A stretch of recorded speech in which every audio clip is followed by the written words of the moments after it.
ಮುಖ್ಯೋಪಾಧ್ಯಾಯರು ಎಲ್ಲ ಉಪಾಧ್ಯಾಯರು ನಾನ್ teaching staff ಹಾಗೂ ಏಕಂದಾಯಿ ಮಕ್ಕಳೇ, ಇವತ್ತು ಈ ಪ್ರೋಗ್ರಾಮನ್ನು ಸೆಂಡ್ ಆಫ್ ಏನು ಮಾಡಿದರೆ ತುಂಬ ಚೆನ್ನಾಗಿ ಆರ್ಗನೈಸ್ ಮಾಡಬೇಕು ಅಂತ ನಿಮ್ಮ ಸೆಕ್ರೆಟರಿಯವರು ಮುಖ್ಯೋಪಾಧ್ಯಾಯರು ಹಿಂದೆ ಪ್ಲಾನ್ ಮಾಡೋದು.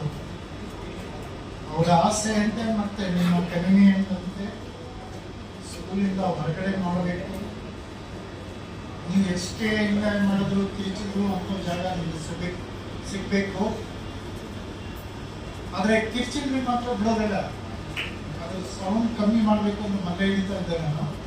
ಆದರೂ ಕೂಡ ಒಳ್ಳೆ ಜಾಗ ಮಾಡಬೇಕು ಅಂತ ಮನಸ್ಸಲ್ಲಿ ಇಟ್ಕೊಂಡು ಮಾಡಿಸ್ಕೊಟ್ಟೆ.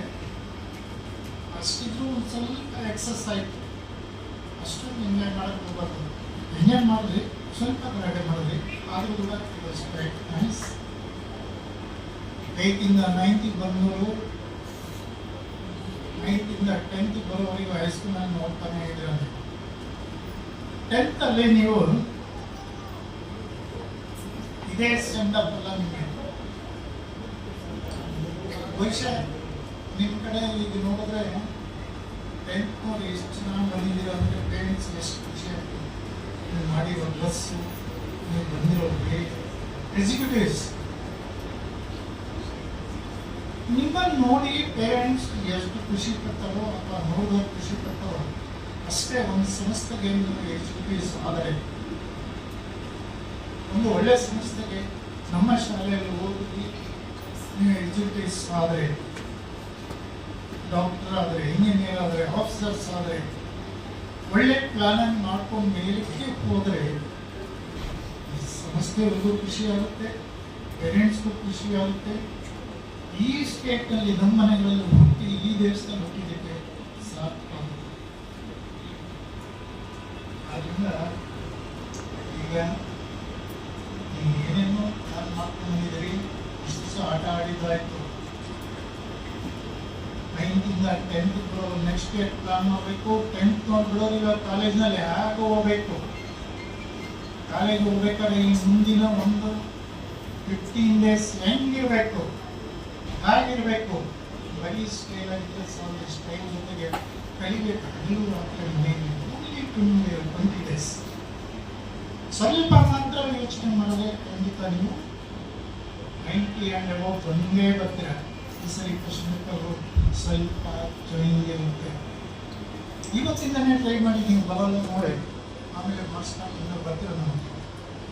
ಅದರಿಂದ ಇಷ್ಟೆಲ್ಲ ಹೇಳಲಿಕ್ಕೆ ನಿಮ್ಮ ತಲೆಗೆ ಹೋಗಿರುತ್ತೆ ಅಂದ್ಕೊಂಡು ಜಾಸ್ತಿ ಮಾತಾಡದೆ ನಾವೆಲ್ಲರೂ ಪ್ರಯತ್ನ ಪಡ್ತೀರಾ. ಈ ಸಂಸ್ಥೆ ಮರೆಯೋಲ್ಲ. ಇಲ್ಲಿ ನಿಮಗೆ ಹೇಳ್ಕೊಟ್ಟಂಥ ಟೀಚರ್ಸು, ನೀವು ಚೆನ್ನಾಗಿ ಮಾಡ್ತೀರಂತ ನಮ್ಮ ಟೀಚರ್ಸ್ ಎಷ್ಟು ಚೆನ್ನಾಗಿ ಡಾನ್ಸ್ ಮಾಡಿದ್ರು, ಇಲ್ಲಿ ಎಷ್ಟು ಖುಷಿಯಿಂದ ಮಾಡಿ ಅವ್ರ ಮನಸ್ಸಿನಲ್ಲಿ ಇಲ್ಲ ಅಂದರೂ ಸ್ಟೆಪ್ಗಳು ನೋಡ್ಬೇಕಾಗಿತ್ತು. ನೀವು ನೋಡಿದ್ರಲ್ಲ, ಕೆಳಗಡೆ ಮಾಡಿದ್ರು ನೋಡಿದ್ರ ಯಾರ್ಯಾರು ಹೆಂಗೆ ನೋಡಿದ್ರ. ಆದ್ದರಿಂದ ಅವ್ರ ಶ್ರಮಕ್ಕೆ ತಕ್ಕಂತೆ ನೀವು ಪ್ರಯತ್ನ ಪಡ್ತೀರಾ ಅಂತೇಳಿ ನನ್ನ ಮಾತನ್ನು ಮುಗಿಸ್ತೇನೆ. ಖುಷಿ ಹೊಂದಿದೆ.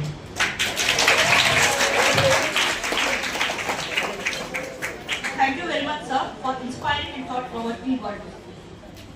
But only one thing, always keep it in your mind. As the same thing I have said yesterday. Always know what is good and bad, and practice the good alone. The reason why I say no good and bad, because you should not end up the last step what you take, it shouldn't be a leaping one. Until otherwise you know what is good and bad, you will not reach the right way. You should overcome all your hard times with a smile and self-motivated, and you should have the courage to stand always in the high moment and not to give up in your life. The only thing you will have to keep it in your mind is keep trying all the time. Nothing is so difficult and nothing is so easy to take. Until otherwise you work hard, nothing is easy. There is no gain without pain. So always make sure that you put your efforts 100%, and every opportunity you'll have to grab it. When something comes to you, always keep it in your mind that you are being chosen. Never deny any of the opportunity that comes to you for the first time.